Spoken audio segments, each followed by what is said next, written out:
So what we want to do for the screed and the rest of the drawing up to the window and the ceiling, we're going to start at the top of our concrete slab where we ended off last time. So we need to go back to our question and look at the distance between the finished floor level and the height of our window, which is right below the lintel. So on our image we have been given the screed right on top of the concrete slab. So the measurement starts from the bottom of the screed and it is all the way to the bottom of the lintel. And remember, the lintel is always on top of the window and the door, and they're always in the same level. So the height from the bottom of the screed to the top of your window is going to be 2,125 millimeters. Meaning that when we are going to look now at the screed, it has a distance of 25 millimeters. So if our total distance is 2,125, we know that the 25 of that is the thickness of the screed. So what we want to do in our CAD drawing is we want to go now and measure, after we've done the calculation of 25 divided by 20, which is the scale, we're going to end up with basically 1 millimeter. So I'm going to go and say tab 1 millimeter. That's the height of my slab, my screed, and I'm going to draw the height of that with the waterline, and then I'm going to draw in the thickness of that screed using my solid line, and then I have the screed in place. So now I can just edit, clear all the constructions. Now I know from the bottom of the screed, which is also the top of the concrete slab, all the way to the top of my window is 2,125 millimeters. But I have already drawn the screed, so if I just use the measurement from the screed, I know it's 2,100 meters, or 2.1 meter, or 2,100 millimeters from the top of my screed all the way to the top of my window. So I'm going to go measure now from the top of the screed that 2,100 millimeters, which I now go and divide with my scale, and that's going to give me 2,100 divided by 20, a distance of 105 millimeters. So on paper I'm going to go 105, enter, and then I know that's the height of my window or the bottom of my lintels. Okay, so I draw in that line as a solid line. Now I'm going to get rid of the construction line, so I'm going to go to edit, clear constructions, and now I need to go back to my question, and I will see that there isn't a distance provided from the FFL to the bottom of the inside of the windowsill. I need to go and look at the distance that are provided to me from the bottom of the lintel downwards, which will give me a distance of 1,190 millimeters. But if I look closely to the question, it shows that is to the bottom of the inside windowsill. So 1,190 millimeters divided into the scale, 1,190 divided by 20 gives me 59.5 millimeters. So I'm going to go now to my CAD drawing and I'm going to measure downwards on paper 59.5 millimeters, and that will give me that distance to the bottom of my windowsill on the inside. So I'm going to go Alt Shift and drag it to there, to the middle of the wall, and I'm going to say edit, clear to clear the construction lines. So now I know what the distance will be for the window from the top to the bottom on the inside.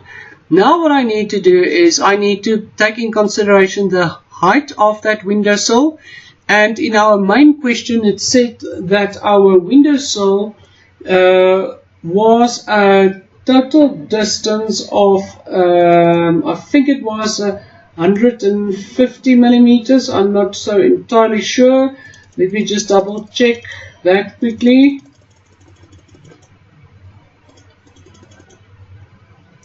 The height of it is 30 millimeters.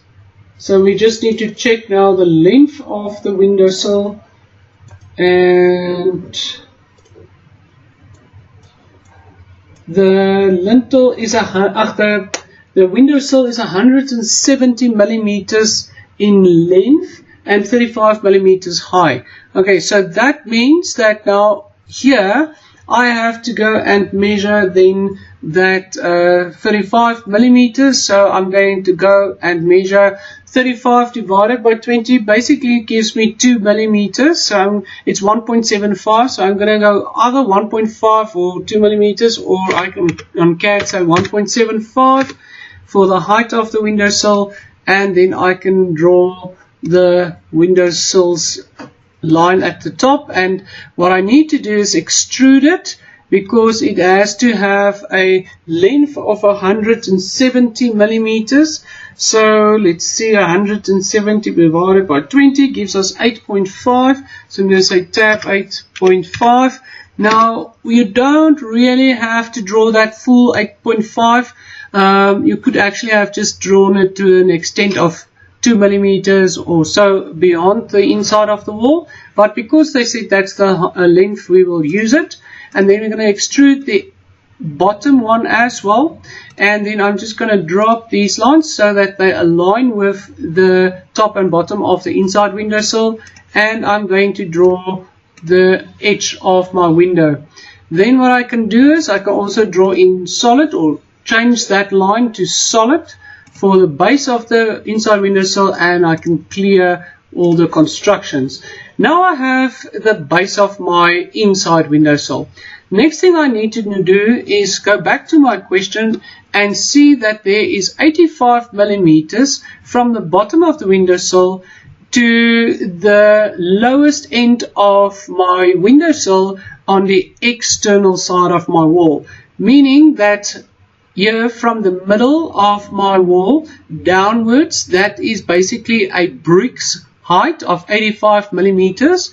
So we need to drop that 85 millimeters downwards from in the middle, and then go out to the external side of the wall to determine the angle of my windowsill, which will be 30 degrees. So what I need to do now is I need to first measure from the middle here 35 millimeters downwards, or 85 millimeters downwards, but I have to scale it. So I have to say 85 divided by 20 gives us 4.25. So I'm going to go tab either 4 millimeters on paper, but here on CAD I can actually go 4.25, and then that is the correct distance for that brick. And then just draw that line out to the outside, and then just trim it back to the edge of the external wall, and then I can clear all the constructions. So now my base of my window is taking shape, and all I need to do now is draw in the diagonal part of our windowsill, and we know that the windowsill must be at an angle of 30 degrees. So when we go back to our question, we know that from this corner here, we must now have the windowsill resting on that corner of the external wall at an angle of 30 degrees. So I'm going to use my angular waterline tool here, and I'm going to go and slant it to 30 degrees, and that will then give me that perfect angle of 30 degrees to where my windowsill will hit the wall of the middle of my wall on the inside. So what I want to do now is draw from that inside corner an angle of 90 degrees, straight like that, because if I look at my question, if we look in very closely, that corner of the windowsill is going to come out 90 degrees, which is not so clear here, but that's how it will look. So that's what we want to replicate here. But now what we also need to take into consideration is that if I'm now going to draw a light construction line from the middle here, I know that my windowsill may not be higher than this height, which is also the same as the base of my windowsill on the inside, because otherwise my window frame will not be able to rest on that height. Half of it will be on the external side of the wall and half of the windowsill will be on the internal side of the wall. So that we need to keep in consideration. So that means when I do my construction, I must draw now parallel to the angle of 30 degrees. That line there for my windowsill on the external side, meaning the diagonal windowsill, I have to show that that will be then the angle at which it will work. So what I need to do now is I need to measure that. Should actually be 35 millimeters in thickness, but it won't be, because obviously we have to stick to the 30 degrees. If we don't, we can manipulate the angle, but to get this to be a 35 millimeter height, but then obviously we will go beyond this height limitation that we have here for our window frame, and we do not want to do that. So we're going to keep to this. And what we want to do now is just measure now on the bottom line the full length of 170 millimeters, which, as we have determined now was 4.25 millimeters and on paper. So I'm going to go 4.25, and that didn't work. Sorry, that was a mistake. So let me just go measure it again. It was 8.5. My apologies. Sorry. So let me just check the calculation one more time, just to be safe rather than sorry. 170 divided by 20, it's 8.5. My apologies. So therefore, from here, from the base inside angle, I'm going to go and say tab 8.5. That will give me the total length of that windowsill on the outside. I'm going to use my perpendicular tool again. And then because I'm measuring on the base side, not at the top, but at the base, I'm going to just add that measurement. Now I've got my windowsill in place. Here I'm going to use the Polyline tool, because I want to now actually draw a polyline. Zoom in, make sure that I get those corners right. I'm going to snap to them and then finish back where I started, and then right click and say close. Not finish, but close. So, and then I just select that again because I want to make it solid, so that's dark. And then I can also just quickly come here and fix that part. So what I want to do is I want to use the trim tool. See if that's going to work here. Okay, we don't want to delete the whole line, so I just want to put that back here at the bottom using my watermark tool. I'm going to use the line tool. And now I can actually draw in solid this part below the windowsill all the way to my concrete foundation, which is there. Good. Now that is done. And now I can say edit, clear all constructions. Now I have my windowsill. And now it's very important to fill up the space here underneath my diagonal windowsill. This part here obviously is an open end on the outside of my building, so the water will now obviously run down onto this windowsill. And I have now used this construction line, so you can either erase it or leave it there as long as it's very light and doesn't look like a solid line. But what I want to do is I want to use the Polyline tool again,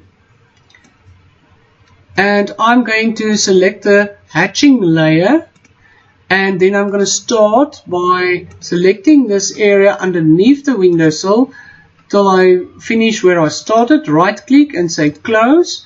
And the reason for this is because I want to hatch this area underneath the windowsill. You will on paper just color it in with your pencil. You can just color it in, but you can also use hatching on CAD. And I'm going to select that area that I want to hatch, and then I must just now choose what type of hatching. And here we are going to use, we can use the concrete hatching, but I want to use this one, that's better, which is the same as for the concrete slab.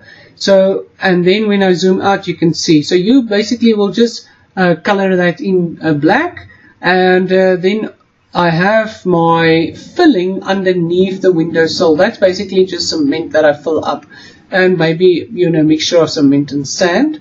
Okay, there will be a gap there. We won't worry about that. But what we do need to do is go and draw in a solid line that extends to the tip there of the windowsill, because obviously our window frame is going to be lying on top of this here. Okay, that's all for this recording for now. I will do the next part of the